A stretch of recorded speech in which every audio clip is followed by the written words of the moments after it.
আর গফরগাঁ বর্তমান ময়মনসিংহ জেলা ইসাখার শাসনাধীন অঞ্চলের মধ্যে পড়তো এবং এইটা তার প্রতিরক্ষা কৌশলের একটা গুরুত্বপূর্ণ অংশ ছিল।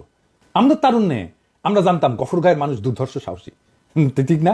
আমি ভাবতাম কেন ইসাখার প্রধান প্রতিরক্ষা ব্যবস্থা ছিল ভাটি অঞ্চলের জলাভূমি এবং নদীগুলোর সুবিধা ব্যবহার করা।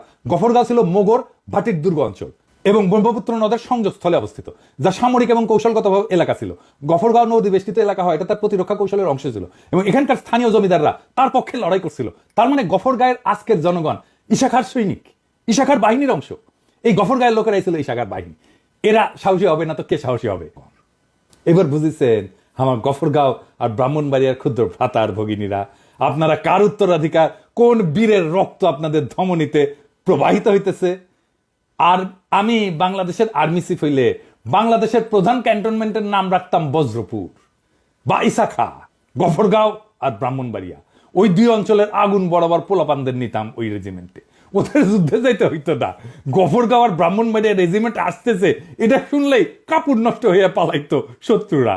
আমি কোনো নতুন রাজনৈতিক দল করলে প্রথম কমিটি ঘোষণা করতাম ব্রাহ্মণবাড়িয়া আর গফরগাঁও। আমার সবচেয়ে শক্তিশালী মিলিটেন্ট সংগঠন হইতো এই দুই জায়গায়। আমি ইসাখার যে রাজত্বের এলাকা নেত্রকোনা, ময়মনসিংহ, কিশোরগঞ্জ, দইয়া এই অঞ্চলগুলোতে প্রথম সংগঠনটা তৈরি করতাম। ইসাখা হয়তো আমাদের আইকন।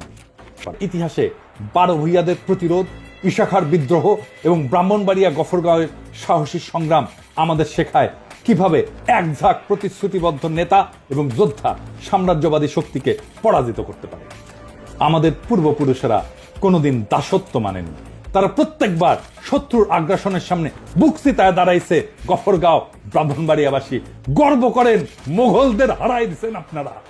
কি বিশাল বীরত্ব আপনাদের!